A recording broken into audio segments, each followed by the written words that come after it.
당신은 어떤 품꾼입니까? 라는 제목으로 마태복음 20장 1절에서 6절까지 보도록 하겠습니다. 본문이 좀 길어서 제가 혼자 읽도록 하겠습니다. 잠시만요. 지금 영상이 안 보이신다고요? 다른 분들 영상은 보이시나요? 보이세요? 네네, 다행입니다. 예, 오늘 여러 가지로 초반부터 문제가 많이 발생하는데 이상 있으면 바로바로 채팅창에 알려주시기 바랍니다. 네, 말씀 읽겠습니다. 천국은 마치 품꾼을 얻어 포도원에 들여보내려고 이른 아침에 나간 집주인과 같으니 그가 하루 한 데나리온씩 품꾼들과 약속하여 포도원에 들여보내고 또 제3시에 나가보니 장터에 놀고 서 있는 사람들이 또 있는지라. 그들에게 이르되 너희도 포도원에 들어가라. 내가 너희에게 상당하게 주리라 하니 그들이 가고 제6시와 제9시에 또 나가 그와 같이 하고 제11시에도 나가보니 서 있는 사람들이 또 있는지라. 이르되 너희는 어찌하여 종일토록 놀고 여기 서 있느냐. 이르되 우리를 품꾼으로 쓰는 이가 없음이니이다. 이르되 너희도 포도원에 들어가라 하니라. 저물매 포도원 주인이 청지기에게 이르되 품꾼들을 불러 나중 온 자로부터 시작하여 먼저 온 자까지 삭슬 주라 하니 제11시에 온 자들이 와서 한 데나리온씩을 받거늘 먼저 온 자들이 와서 더 받을 줄 알았더니 그들도 한 데나리온씩 받은지라. 받은 후 집주인을 원망하여 이르되 나중 온 이 사람들은 1시간밖에 일하지 아니하였거늘 그들을 종일 수고하며 더위를 견딘 우리와 같게 하였나이다. 주인이 그 중에 한 사람에게 대답하여 이르되 친구여 내가 내게 잘못한 것이 없노라. 네가 나와 한 데나리온의 약속을 하지 아니하였느냐. 네 것이나 가지고 가라. 나중 온 이 사람에게 너와 같이 주는 것이 내 뜻이니라. 내 것을 가지고 내 뜻대로 할 것이 아니냐. 내가 선함으로 네가 악하게 보느냐. 이와 같이 나중된 자로서 먼저 되고 먼저 된 자로서 나중 되리라. 아멘. 네, 여러분 잘 아는 말씀입니다. 복음서에 등장하는 비유는 약 40개 정도입니다. 예수님이 비유를 들어 이야기하시는 이유는 청중들에게 무언가 깨달음을 주시기 위해서입니다. 예수님은 특히 당시 이스라엘 삶 속에서 쉽게 접할 수 있는 주제와 또 소재들을 활용을 해서 청중들로 하여금 이해하기 쉽도록 스토리텔링을 해주셨습니다. 그런데 유독 이해하기 어려운 비유가 세 가지가 있습니다. 첫 번째는 불의한 청지기 비유, 두 번째는 혼인잔치의 비유, 그리고 포도원 품꾼의 비유. 이 세 가지입니다. 이들 세 개의 비유는 3대 난의 비유로 알려져 있는데 그 당시 사회적 문화적 배경에서 보나 또 현대적인 관점에서 보나 이해하기가 쉽지 않은 비유들입니다. 특히 오늘 본문에 나오는 포도원 품꾼의 비유는 예수님의 비유 가운데 최고봉이다. 또 복음의 진수가 녹아있다 라고 극찬을 받는 그런 비유입니다. 그런데 아무리 생각해봐도 이 비유를 통해서 예수님이 무엇을 말씀하시고자 했는지 또 상식적으로 이게 말이 되는지 의문투성이입니다.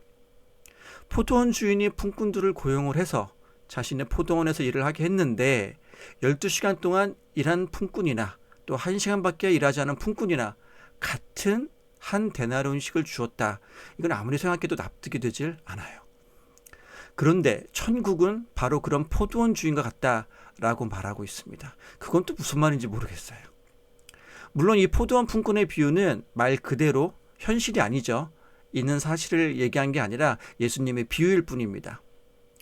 때문에 상황을 정확하게 파악하고 이해하려 들지 말고 그저 좋은 말씀이겠거니 하면서 아멘으로 믿음으로 받아들이면 된다라고 말하는 사람들도 있어요. 저도 어렸을 때는 그래서 이해가 되지 않았지만 그동안 그냥 아멘으로 무작정 받아들였던 것 같습니다. 이 포도원 품꾼에 대한 비유가 제가 그동안 서로 관련된 설교를 많이 들었는데 그 설교를 정리하면 대략 이렇습니다. 세상에는 사람들이 수고와 헌신의 대가를 받습니다. 많이 수고하면 많이 받고 적게 수고하면 적게 받습니다. 세상에는 공짜가 없습니다. 하지만 교회는 세상과 다릅니다. 교회는 수고하고 헌신한 분량만큼 대가를 받는 곳이 아닙니다. 교회에서는 헌신의 대가로 물질적인 화폐가 주어지는 것도 아닙니다. 하나님이 주시는 무형의 기쁨이 대가로 주어집니다. 가장 먼저 포도원에 들어가 12시간을 일한 품꾼은 비록 한 데나리온을 받았지만 그 시간 동안 포도원에서 일하는 기쁨을 누리고 있었기 때문에 이미 그에 대한 충분한 보상을 받았습니다. 그러니 나중에 와서 1시간만 일하고 한 데나리온 받은 품꾼을 부러워하거나 시기하지 말고 감사해야 합니다. 이렇게 많이들 말씀하셨어요. 여러분은 어떠신가요? 저는 그동안 여러 번 이 설교를 들었을 때 이런 내용들로 요약을 할 수가 있습니다. 이 해석이 틀리다는 말이 아닙니다. 저는 이 말씀도 참 귀하다고 생각합니다. 근데 여전히 좀 의문이 남아있어요. 포도원에서 더 많은 일을 했다고 해서 품꾼이 무언가를 더 혜택을 받은 것 같진 않아요. 그저 그냥 그 변덕스럽고 지극히 이기적인 포도원 주인이 자기 마음대로 하고 싶은 대로 주인이니까 그렇게 한 것으로밖에는 생각되지 않았어요. 그런데 오늘 본문을 준비하면서 만난 책들이 여러 권 있었는데 이 비유에 대해서 이전과는 아주 다른 하지만 공통적인 관점을 가진 해석을 만날 수가 있었습니다. 획기적이거나 기존의 틀을 완전히 뒤엎었다 라기보다는 이게 정답은 아닐지라도 이 비유에 대해서 이렇게 해석을 했을 때 이런 관점으로 보면 이해가 되는구나. 이제 좀 풀린 그런 느낌. 바로 이제 그런 것들을 오늘 여러분과 나누고자 합니다. 포도원 품꾼의 비유는 사복음서 가운데 유일하게 마태복음에만 기록되어 있습니다. 1절은 천국은 마치 뭐뭐와 같으니 라고 시작을 하죠. 이러한 예수님의 천국 비유는 마태복음의 여러 곳에서 찾아볼 수가 있습니다. 천국은 마치 임금과 같다, 또 장사와 같다, 그물과 같다, 보화와 같다, 여러 가지 천국은 마치 뭐뭐와 같다. 이렇게 예수님은 천국에 대해서 어떤 사전적인 정의를 내리시기보다 천국은 이거다라고 그런 정의를 내리기보다 비유를 통해서 청중들이 보다 알기 쉽게 깨우쳐 주셨습니다. 특히 당시 유대인들의 삶에서 쉽게 접할 수 있는 소재들을 가지고 설명해 주셨는데 오늘 본문에는 바로 포도원 주인, 품꾼 이렇게 등장합니다. 그래서 오늘 본문을 보다 더 잘 이해하기 위해서는 그 배경이 되는 포도원에 대해서 한번 잠깐 살펴볼 필요가 있어요. 포도원 품꾼의 비유에서 배경으로 사용되는 포도원은 당시 유대인들에게는 아주 친숙한 곳이었습니다. 포도는 밀과 함께 이스라엘을 대표하는 작물입니다. 그래서 신명기 8장 8절에 보면 여러 그 대표적인 작물들이 나오는데 포도는 과실의 대표라고 할 수 있고 밀은 곡식의 대표라고 할 수 있습니다. 이스라엘 사람들은 평지에서는 밀과 보리와 같은 곡식을 재배했고요. 산지에서는 포도 또는 올리브 같은 것들을 주로 키웠어요. 포도는 물이 부족하고 돌이 많은 그런 척박한 이스라엘 산지에서도 잘 자랐기 때문에 웬만한 상등성에는 포도원이 자리 잡고 있었습니다. 지금 보시는 것이 바로 이스라엘의 포도원입니다. 때문에 주로 평지가 아닌 산지에 거주했던 이스라엘 백성들은 어디를 가나 이 포도원을 쉽게 볼 수 있었던 거죠.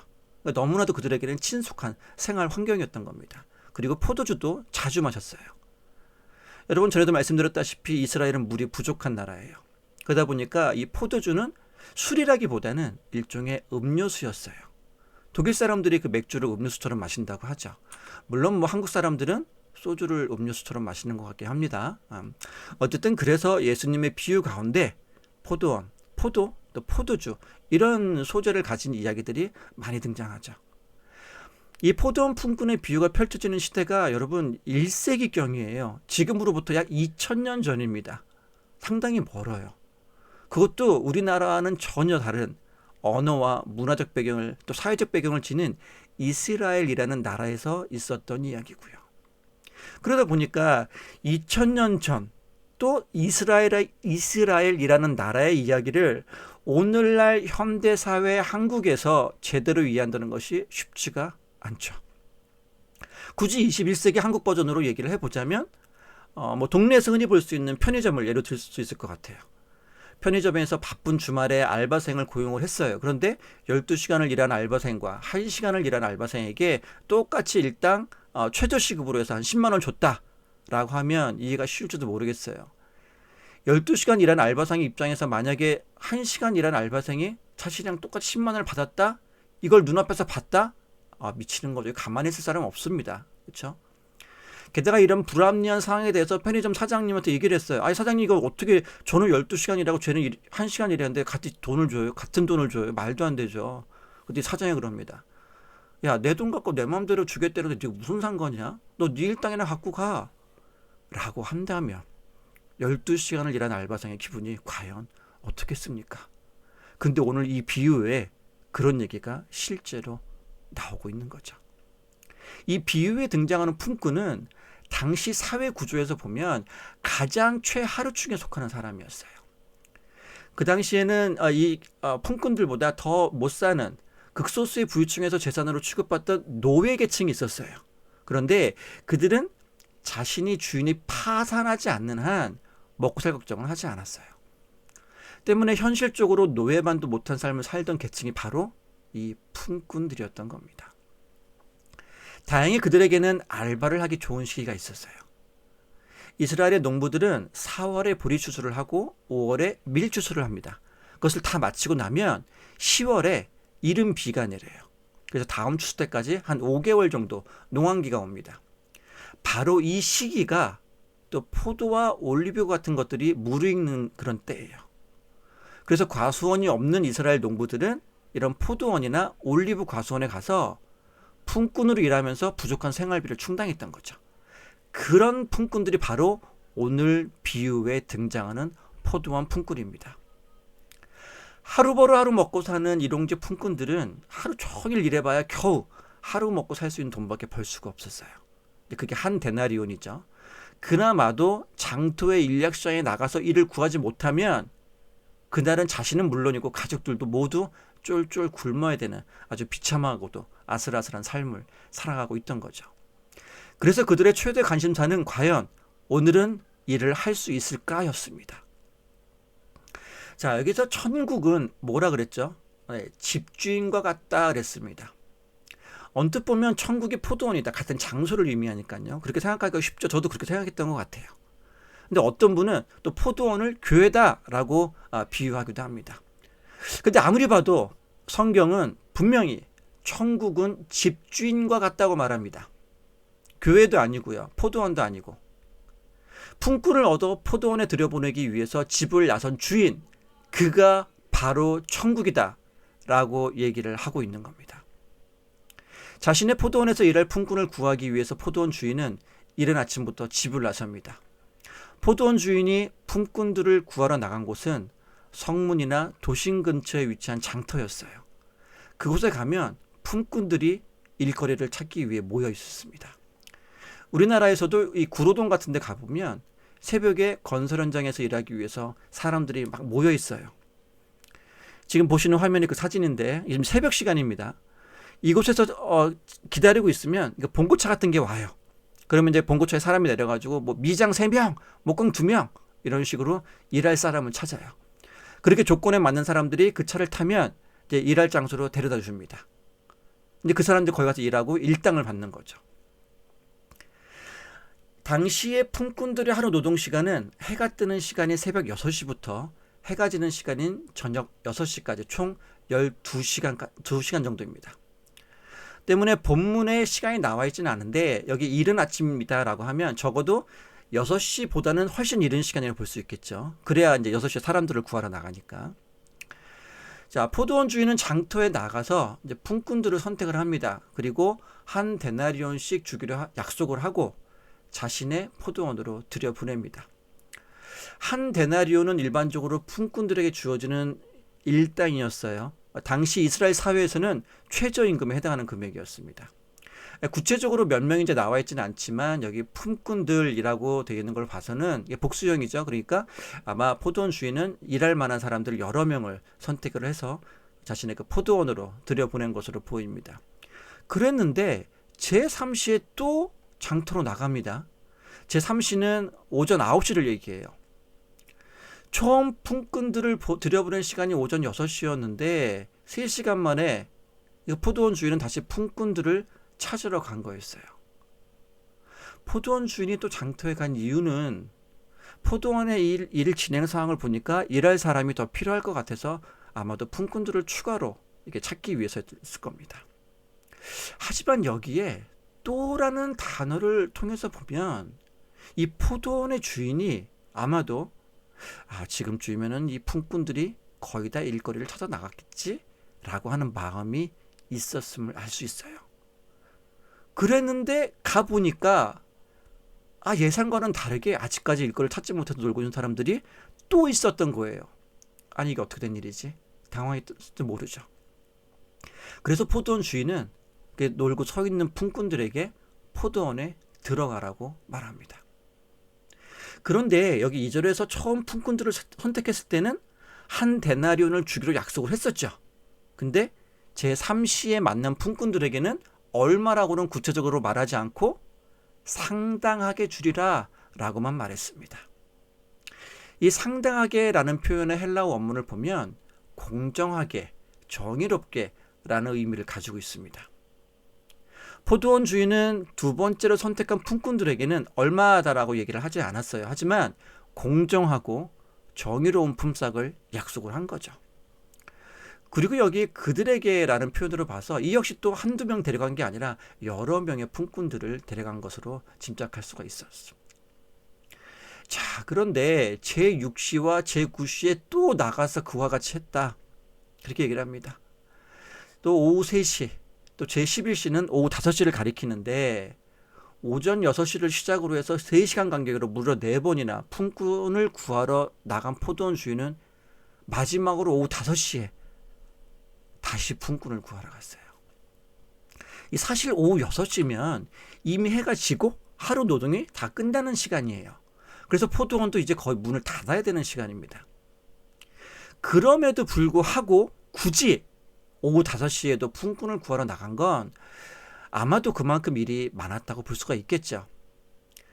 이 비유의 배경이 되는 시기는 포도 수확철이에요. 그렇기 때문에 이때는 갑자기 많은 품꾼들이 한꺼번에 필요해집니다.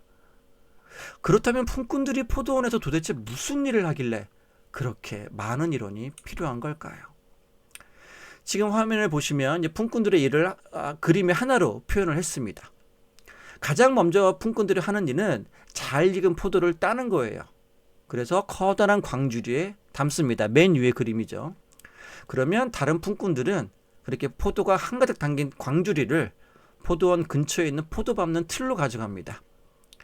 직접 손으로 들고 가던 나귀를 이용하건 가져가서 포도 밟는 틀에다가 그걸 통째로 부어요. 가운데 있는 사진이죠. 그림이죠. 그러면 발을 깨끗이 씻고 맨발로 이 포도 밟는 틀 안에 들어가서 포도를 밟습니다. 그러면 즙이 나오겠죠. 그 즙으로 된 포도액을 항아리 같은 곳에 담아서 6주 정도 땅속에 저장을 합니다. 그렇게 잘 숙성된 포도주는 잔치 때 술로 사용하기도 하고 또 평상시에는 음료수로 사용하기도 합니다. 그런데 조금 이상한 게 이 포도원을 이제 막 시작한 초보 주인이 아닌 이상에 이 포도원 주인은 자신의 포도원에 얼마나 많은 인원이 투입돼야 할지 그것을 몰랐을까요? 아니, 누구보다 잘 알고 있었을 겁니다. 이맘때쯤에 몇 명이 필요하고 이 정도면은 어디서 일을 해야 되고 이런 모든 전반적인 그 시스템, 플로우를 잘 알고 있었을 거라는 거죠. 물론 하다 보니까 예상보다 수확량이 너무 많았어요. 그래서 추가로 품꾼을 구하러 나갔다 치더라도 이 품꾼을 구하기 위해서 하루에 5번씩이나 그 장터를 오갔다라는 것은 그 당시에는 상식 밖의 일인 거예요. 자, 이렇게 포도원 주인이 이해할 수 없는 행동을 했던 이유는 바로 그가 긍휼의 마음을 가진 사람이었기 때문입니다. 전체적인 맥락으로 볼 때 포도원 주인은 선한 사람이에요. 15절에서는 자기가 스스로 나는 선한 사람이다 라고 말하고 또 있습니다. 포도원 주인이 처음 장터에 갔었을 때 그는 그곳에서 단지 그냥 품꾼들을 데리러 갔을 거예요. 근데 가보니까 너무나 많은 사람이 있었고 너무나도 남루하고 허름한 옷을 입은 사람들이 애타게 그 일자리를 찾고 있었던 걸 본 거예요. 그러니까 너무 마음에 안타까운 마음, 긍휼의 마음이 생긴 거죠. 물론 일손이 부족했기 때문에 더 구하러 나간 것도 있을 거예요. 하지만 그 이면에는 돌아오고 나니까 자꾸만 그 품꾼들이 막 남는 거 눈에 아른거리는 거예요. 그래서 그런 긍휼한 마음 때문에 첫 번째 품꾼들을 포도원으로 보낸 이후에도 2번, 3번 다시 장터로 나갔던 겁니다.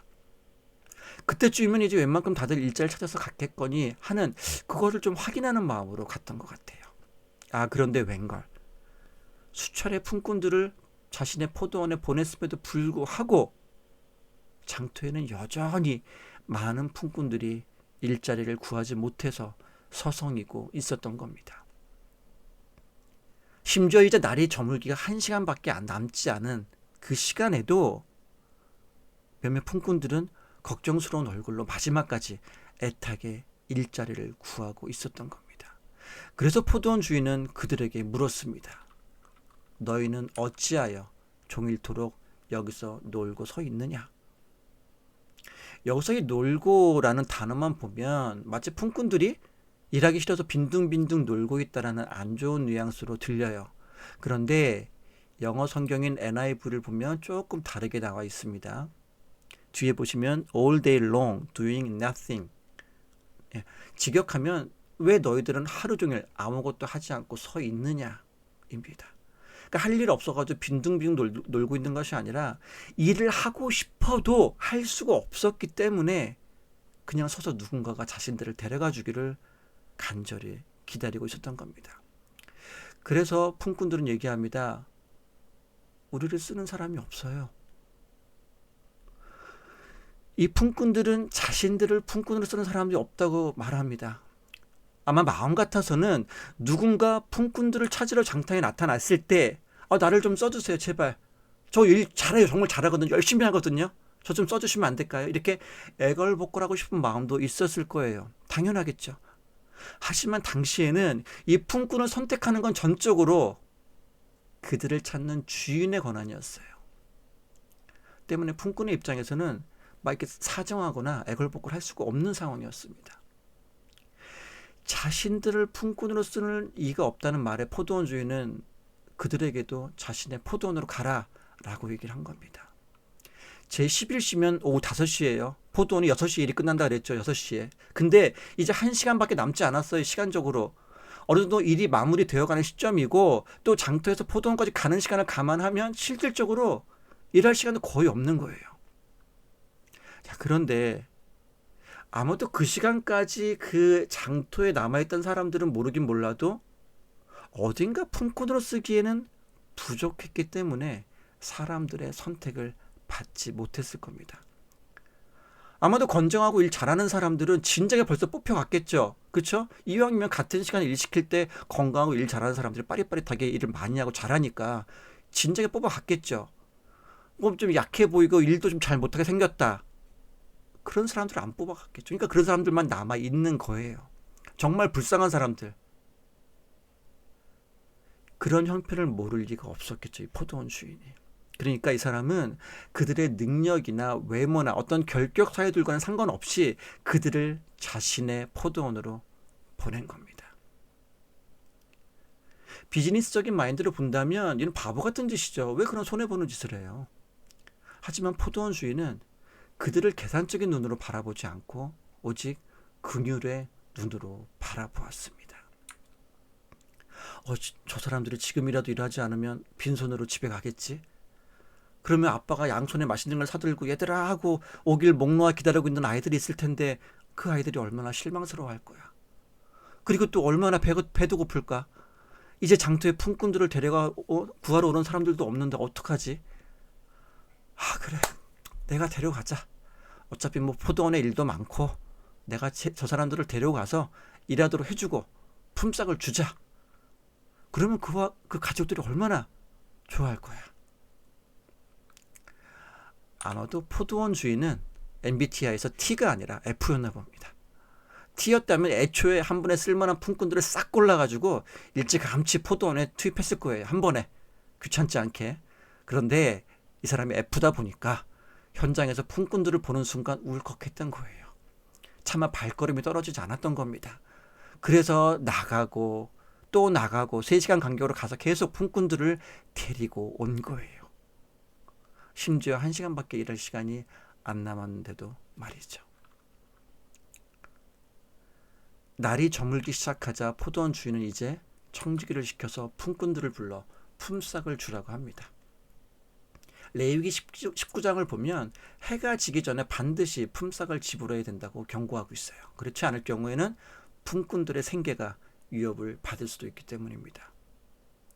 1세기 당시에 이스라엘에서 성인 남자 한 명이 기본적으로 먹고 살기 위해서 필요한 돈은 가장 기본적으로는 반 데나리온이었어요. 최저 생활비라고 볼 수 있겠죠. 그러니까 한 데나리온은 가정이 있는 남자라면 그때는 뭐 우리나라처럼 저출산이 아닐 테니까 아이들도 많았겠죠. 그러니까 넉넉하지는 않지만 그래도 최소한 굶어 죽지는 않을 정도의 품삯이었다는 거예요. 그런데 순서가 좀 이상합니다. 상식적으로 먼저 온 사람들에게 먼저 품삯을 주겠죠. 먼저 왔으니까 먼저 주고 보내겠죠. 근데 이 포도원주는 굳이 나중에 온 자로부터 시작하여 먼저 온 자까지 주라고 얘기를 합니다. 그것도 품꾼들을 한 자리에 불러서 모두가 보는 앞에서 주라는 거예요. 자, 그래서 가장 나중에 포도원에 입성한 제11시, 곧 오후 5시에 온 자들이 가장 먼저 한 데나리온씩 받습니다. 그리고 그 이 모습을 누가 봤어요? 모든 품꾼들이 봤어요. 뭐 12시간 일한 사람, 9시간 일한 사람, 6시간, 3시간 일한 사람 모두 그 장면을 목격한 겁니다. 그런데 자신들의 눈앞에서 달랑 1시간 일한 품꾼들이 한 데나리온씩을 받아요. 이 모습을 보고 어땠을까요? 이 먼저 온 품꾼들은 단언컨대 각자 자신들이 일할 시간을 곱하면서 오늘 완전 대박이라며 환호를 질렀을 겁니다. 누가 제일 좋아했을까요? 당연히 12시간 일한 품꾼들이겠죠. 우리 저 포도원 주인 천사도 저런 천사가 없어 하며 아주 그냥 엄지척하면서 그 포도원 주인을 지켜 세웠을 겁니다. 특히 새벽같이 와서 12시간 일한 품꾼들은 기대는 막 아주 하늘을 찌를 듯 했겠죠. 이제 좀 있으면 자그마치 거의 2주 정도 되는 품삯을 한꺼번에 받을 생각을 하니까 이런 대박이 없어요. 그 기쁨은 이루 말할 수 없었을 겁니다. 떡 줄 사람은 꿈도 안 꾸는데 말이죠. 그런데 왜 슬픈 예감은 한 번도 틀린 적이 없을까요? 한껏 기대에 부풀어 있던 먼저 온 품꾼들은 당연히 한 데나리온보다 더 받을 줄 알았는데 그들 역시 제11시에 온 자들과 마찬가지로 포도원 주인과 약속한 한 데나리온씩만 받았습니다. 오후 3시에 온 사람들이 한 데나리온씩 받는 모습을 보고 그 뒤에 기다리고 있던 품꾼들은 어라? 하면서 고개를 갸우뚱했을 거예요. 아니 아까 그 5시에 온 애들 한 데나리온씩 받았으면 얘네들은 적어도 한 3데나리온은 받아야 되는 거 아니야? 이상하네. 왜 그러지? 그래도 뭐 쟤네들은 뭐 몇 시간 차이 안 나니까 우리들은 좀 더 주겠지 라면서 여전히 기대를 가지고 있었을 거예요. 하지만 그 기대는 무참히 깨져버렸습니다. 포도원 주인은 자신이 품꾼들에 주기로 한 품삯을 제대로 주었기 때문에 문제가 될 것은 전혀 없었어요. 그렇죠? 한 데나리온씩 주기로 했고 나머지는 상당하게 주기로 했기 때문에요. 포도원 주인은 일하는 시간에 따라 품삯을 차등 지급한다 그런 말도 안 했고요. 열심히 했으니까 보너스 주겠다 그런 말도 한 적도 전혀 없어요. 때문에 포도원 주인이 악덕업주라고 불만을 토로할 수도 없었던 상황입니다. 오히려 나중에 온 품꾼들에게 동일한 품삯을 줬으니까 칭찬을 받을 만한 일이었어요. 다만 품삯을 받는 순서로 인해 불필요하게 다른 품꾼들과 비교를 하게 된 상황이 문제였던 겁니다. 만약에 포도원에 들어온 순서대로 품삯을 줬다면 어땠을까요?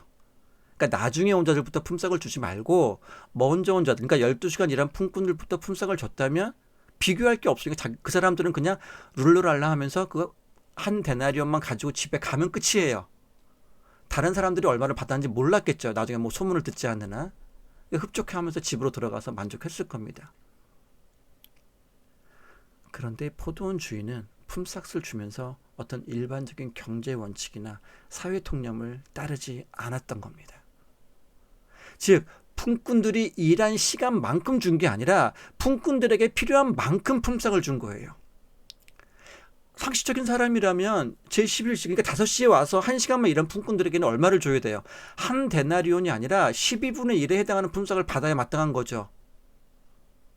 하지만 한 데나리온이 당시 하루 최저임금에 해당 금액이라는 것을 감안해 본다면 12분의 1이다?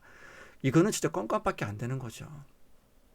그런 사정을 뻔히 알고 있었던 포도원 주인은 긍휼의 마음으로 그들에게 하루를 살아가는 데 필요한 금액인 한 데나리온을 똑같이 품삯으로 주었던 겁니다. 더 나아가서 포도원 주인은 서로 비슷한 사정에 놓여 있는 품꾼들끼리도 그러한 긍휼의 마음을 가지기를 원했던 겁니다. 그래서 그는 굳이 품꾼들을 모두 한 자리에 불러놓고 가장 늦게 온 품꾼들, 즉 이를 적게 한 품꾼들로부터 품삯을 주고 먼저 온 품꾼들로 하여금 그 모습을 보게 한 거죠. 천국은 포도원 주인 것 같습니다. 1시간 일하고도 한 데나리온 받은 품꾼들은 특별한 전문 지식이 있거나 일을 잘해서 적은 시간을 일하고도 같은 품삯을 받은 것이 아니에요. 오직 포도원 주인의 긍휼한 마음과 자비로움으로 인해서만 가능한 일이었던 겁니다. 천국은 그런 곳입니다. 얼마 전 허경영 씨가 운영하는 하늘궁 이 방송에 나와서 이슈가 됐었습니다. 이 경기도 양주시에 위치한 축구장 22개 크기의 이 하늘궁이라는 곳에는 무려 48개의 건물이 들어서 있습니다. 이곳에서는 허경영 씨의 강연이 정기적으로 열리고 있었는데요. 그 소개하는 사람이 뭐라 그러냐면요. 허 씨는 2000년 만에 오시는 예수님이다라고 소개하고 있어요. 이 허경영 씨가 강의하면서 뭐라 그러냐면 자신의 이름을 한자로 풀어요. 한자로 푸는데 성부, 성자, 성령 여기 다 있다는 겁니다. 이 말씀 원자에다가 이 말씀 원자가 성부래요, 갑자기. 그리고 그 위에 사람인자가 있죠. 그게 성자, 사람이니까. 그 밑에 십자가가 있죠. 그게 성령이랍니다. 그래서 자기가 허자를 가지고 있는 그 성부, 성자, 성령을 허가해 주는 사람이라는 거예요. 무슨 말도 안 되는 소리인지 모르겠지만. 근데 또 소개할 때 보면은 2000년 만에 오시는 예수님이면서 동시에 3000년 만에 오시는 미륵이라고도 해요. 이게 뭔 말도 안 되는 소리인지 모르겠어요. 이거 영상 보면은 정말 막 뒷골이 땡깁니다. 이것뿐만이 아니에요. 결국에는 뭡니까? 돈이죠. 이곳에서는 소위 말하는 영성 상품이라는 걸 팔고 있었어요. 그런데 이 100만 원짜리 어떤 명패를 사면 그 사람이 병이 낫고 축복을 받아요. 그 자리에서 100만 원을 바로 내고 그 병을 치유함을 받는 뭐 한 1분도 안 돼요. 그런 시간이 있더라고요. 300만 원이면 천국행 티켓을 살 수 있대요. 그리고 지금 화면에 보이시는 이 가장 비싼 대천사라는 게 있답니다. 이게 얼마게요? 야, 써있구나. 1억 원입니다. 이거를 구매하는 사람은 모든 소원을 다 이룰 수가 있대요. 근데요, 재밌는 게 뭐냐면 이 대천사라는 것을 구매한 사람이 무려 220명이라고 합니다. 그래서 이것만 220억, 아까 말씀드렸던 무슨 뭐 그 영성 상품 다 해가지고 그 매출이 465억인가 그렇대요. 이 모든 게 사실이라면 저도 그냥 편하게 300만 원 내고 천국에 가고 싶습니다. 그런데 천국이 300만 원을 주면 갈 수 있는 그런 곳이 아니잖아요. 또 매일 정성껏 기도한다고 해서 성경을 하루에 몇 시간씩 읽는다고 해서 헌금을 엄청나게 한다고 해서 갈 수 있는 곳이 천국이 아니지 않습니까? 우리의 구원은 오로지 하나님의 긍휼하심과 자비로움으로 인해 선물로 주어지는 거죠. 우리가 비록 1시간밖에 일하지 않았지만 한 데나리온씩을 받을 수 있다는 겁니다. 먼저 온 품꾼들 역시 만약에 포도원 주인이 그 사람들을 선택하지 않았다면 어땠을까요? 그들 역시 오늘 하루 일을 못하는 상황이 됐을 거예요. 자신은 물론이고 가족들까지 쫄쫄 굶으면서 하루 종일 너무 힘든 시간을 보냈을 겁니다. 그들 역시 포도원 주인의 선택에 감사해야 했던 거죠. 하지만 그들은 감사는커녕 분노했어요. 자기보다 적게 일한 품꾼들이 더 많이 일한 자신들과 같은 품삯을 받는 모습을 눈앞에서 봤기 때문입니다. 그러면서 자신의 일한 시간과 품삯을 비교하게 되고 그 비교가 결국 그들의 분노와 원망을 일으킨 거죠. 그리고 결국 넘지 말아야 할 선을 포도원 주인에게 넘고 따지고 든 겁니다. 이어지는 11절에서 품삯을 받자마자 먼저 온 품꾼들은 주인을 원망하기 시작합니다. 여기 12절에 종일 수고하며라는 표현으로 봐서 이 포도원 주인을 원망한 사람은 가장 먼저 온 일꾼들이겠죠. 12시간 동안 일했던 사람들. 그들 가운데 가장 오랜 시간 일을 했으니까 더 받을 수 있을 거란 기대가 컸으니까 실망도 컸던 거죠. 이들은 시간적으로 하루 종일 일했을 뿐만 아니라 더위까지도 견디는 사람이에요. 여기서 말하는 더위는요, 우리나라의 폭염 정도로 생각해서는 안 됩니다, 여러분. 이 더위는 그 중동지방 특유의 아주 건조하고 뜨거운 모래바람을 가리키는 거예요.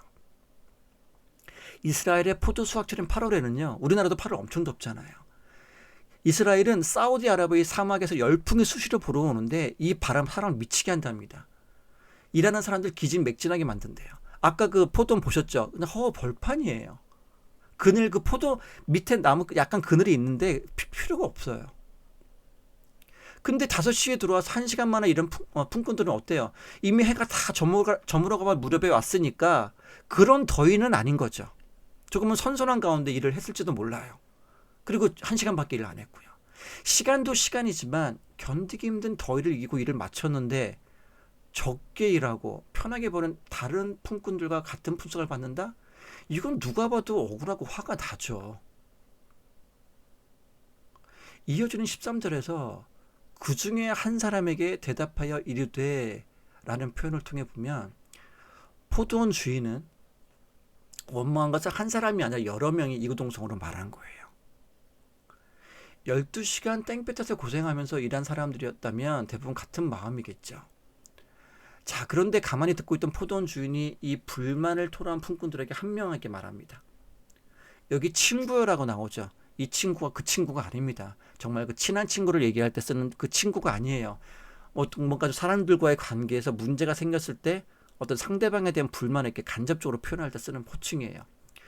아니면 길에서 만난 전혀 모르는 사람을 점잖게 부를 때도 사용합니다. 뭐 우리나라 말로 하자면은 저기요, 여보세요, 저기요, 뭐 이런 말 있잖아요. 그 정도가 어울리지 않을까 싶으네요.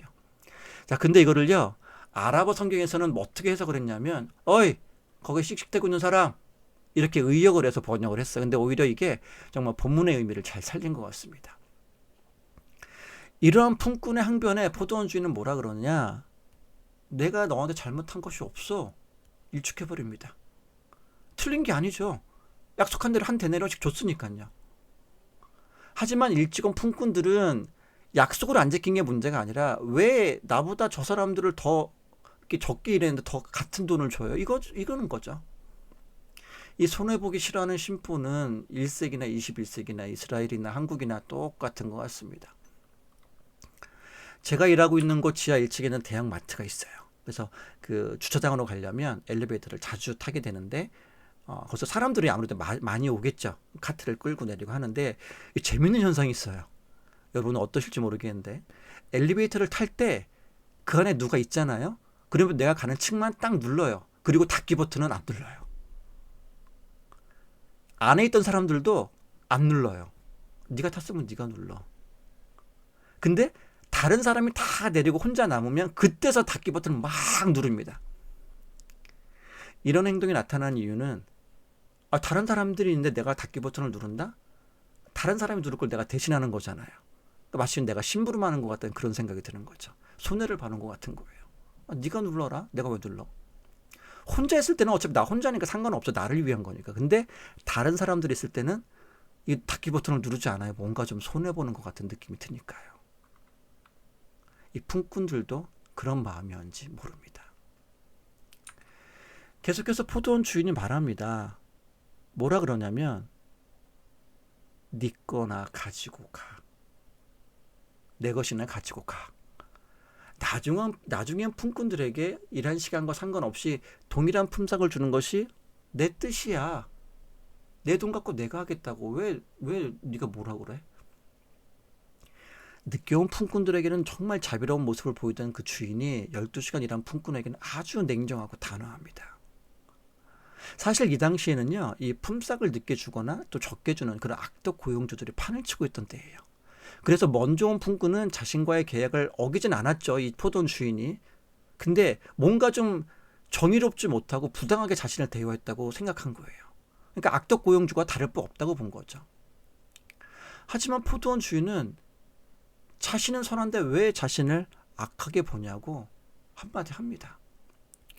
여기 보면은 15절에 내가 선함으로 내가 악하게 보느냐? 이거를 조금 더 이해하기 쉽게 다른 번역본을 보면은요. 표준 세 번역에서는 내가 후하기 때문에 그것이 당신 눈에 거슬리요? 거슬리냐? 이거예요. 그리고 현대인의 성경에서는 내가 너그러 운 게 네 비유에 거슬리냐? 이렇게 돼 있어요. 포도원 주인의 말 속에는 원망하는 품꾼에 대한 엄중한 경고가 담겨 있습니다. 포도원 주인이 품꾼들을 구하러 인력장에 갔을 당시를 보면 그 어느 누구도 포도원 주인에게 자신을 고용해달라고 들러붙지 않았어요. 아까 말씀드렸었죠. 그러한 선택은 전적으로 그 주인에게 있었기 때문입니다. 포도원 주인이 누구를 선택하든 몇 명을 데리고 가든 몇 시간을 일을 시키건 얼마를 주건 그 모든 권한은 오직 선택한 사람에게만 주어진 절대 권한이었던 겁니다. 포도원 주인은 그 권한을 사용한 것 뿐이에요. 그래서 몇 번씩 가서 품꾼들을 선택했고 같은 품삯을 준 겁니다. 그런데 먼저 온 품꾼은 그런 포도원 주인의 그 너그러움이 눈에 거슬린 거죠. 손해본 것 같으니까. 그래서 그 절대 권한의 정면으로 도전장을 내민 겁니다. 언뜻 보면 정의롭고 합리적이에요. 논리적으로 보여요, 이 품꾼이. 근데 그 당시의 사회 배경으로 보자면 이 품꾼은 절대 넘지 말아야 할 선을 넘어버린 죄인이까지 볼 수 있는 거죠. 그래서 마지막에 이와 같이 나중된 자로서 먼저 되고 먼저 된 자로서 나중되리라 라는 말씀이 나옵니다. 저는 16절을 보면서 늘 생각했던 거는 교회에서 저는 이렇게 배웠던 것 같아요. 교회에서 먼저 온 사람이라고 해서 늘 신앙이 좋은 건 아니에요. 나중에 온 사람이 신앙이 더 좋을 수도 있는 겁니다. 그러니까 늘 겸손하세요. 교회에서 저는 그렇게 배웠어요. 이 말이 저는 옳다고 봅니다. 틀린 말이라고 생각하는 게 아니에요. 다만 저는 이 본문을 여러 번 반복해서 읽다 보니까 이 말씀이 좀 다르게 보였습니다. 아마도 포도원 주인은 먼저 온 품꾼들의 원망에 대해서 이렇게 말하고 싶었던 걸지도 모릅니다. 너희들이 오늘은 먼저 와서 일을 할 수 있었지만 언젠가는, 아니 당장 내일이라도 너희들도 일거리를 얻지 못해서 빈손으로 집에 돌아가야 할 수도 있을 거야. 그랬을 때 낙심해서 축 처진 네 모습, 그리고 환한 얼굴로 네가 양손에 먹을 것을 들고서 돌아오는 모습을 기대했을 가족들의 실망감에 대해서 생각해 본 적이 있니? 나는 그런 이들의 모습이 너무 안타까워서 시간에 상관없이 한 명이라도 더 일거리를 주고 그들에게 그런 행복을 느끼게 해주고 싶었을 뿐이야. 그런데 너는 네가 오늘 남들보다 일찍 일거리를 얻었다는 이유로, 그래서 더 오래 일했다는 이유로 그런 행복감을 다른 이들과 함께 나누는 게 그렇게도 억울하고 분했니? 그래, 오늘 일한 거에 대해서 내가 약속한 대로 줄게. 하지만 이제 다시는 너 같은 사람 필요 없어. 그거 갖고 잘 먹고 잘 살아라. 다시 말해, 오늘은 네가 먼저 일거리를 받고 기뻐했지만 내일은 너도 나중에 온 사람들처럼 마음 졸이면서 기다리지 말란 법이 있는 겁니다. 아니, 일자리를 아예 구하지 못할 수도 있지 않느냐는 말입니다. 말씀을 맺겠습니다. 포도원 품꾼 비유의 청중은 다름 아닌 제자들입니다. 예수님은 이 비유를 제자들에게 말씀하실 때 그 이유가 앞뒤 맥락을 보면 좀 더 자세하게 이해할 수가 있습니다. 포도원 품꾼의 비유 바로 앞에는요, 마태복음 19장 27절, 29절이 나오는데 여기에서 모든 것을 버리고 예수님을 따른 제자들의 보상에 대한 이야기가 나옵니다. 제자들은 모든 것을 버리고 예수님을 따랐고 예수님은 그런 제자들에게 놀라운 보상을 약속하셨습니다. 제자들이 받게 될 그 보상의 약속이 언급된 다음에 바로 뒤이어서 이 포도원 품꾼의 비유가 등장하는 거예요. 그리고 이어서 뒤에 뭐가 나오느냐? 예수님이 받으실 순환에 대해서 예고가 됩니다. 보상에 대한 얘기가 나오고 품꾼의 비유가 나오고 그 다음에 예수님의 순환, 이렇게 세 가지 사건이 이어지는 거죠. 제자들은요, 그 보상에 대해서 예수님이 말씀하시는 거니까 믿었습니다. 단 예루살렘에 입성하면 바로 이루어질 줄 알았던 거죠. 하지만 약속하신 보상은 예루살렘에서 당하게 될 예수님의 순환 이후에 주어지는 거예요. 그러니까 제자들은 보상에 앞서서 뭘 해야 됩니까? 주님과 함께 그 고난을 같이 받아야 되는 거죠. 그런데 예루살렘을 향해 가면서 예수님이 이미 2번씩이나 제자들에게 이거에 대해서 예고를 하셨어요. 너희들이 순환을 받게 될 것이다. 근데 그 당시에 제자들은요, 누가 더 크냐 거기에 대한 그 관심만 있어가지고 세력 다툼을 하고 있었던 때예요. 그래서 예수님이 생각하신 것도 안 되겠구나. 얘네들이 지금 보상에만 눈이 멀어가지고 서로 막 경쟁하고 난리가 났구나. 보상도 중요하지만 그보다 먼저 고난을 받아야 되는데 어떡하지? 라는 마음에서 그 고난의 길을 예비하라고 이 비유를 말씀하신 겁니다. 랍비 안티고누스의 말로 오늘 말씀을 맺겠습니다. 하나님은 우리에게 이럴 만큼 정확히 계산해서 보상을 해주는 합리적이고 이성적이고 계산적인 고용인이 아닙니다. 품꾼이 갖고 있는 전문성이나 능력, 노동력에만 관심을 기울이고 품삯을 매기는 분도 아닙니다. 오직 넘치도록 충만한 은혜로 채워주시는 분이고 품꾼의 절박한 현실에 대해서 한없이 긍휼의 마음을 갖고 계신 분입니다. 하나님이 우리를 그렇게 바라보시고 대하신다면 우리 또한 품삯만 바라고 꾸역꾸역 일하는 그런 품꾼의 자세로 일해서는 안 될 것입니다. 이 시간 함께 기도하길 원합니다.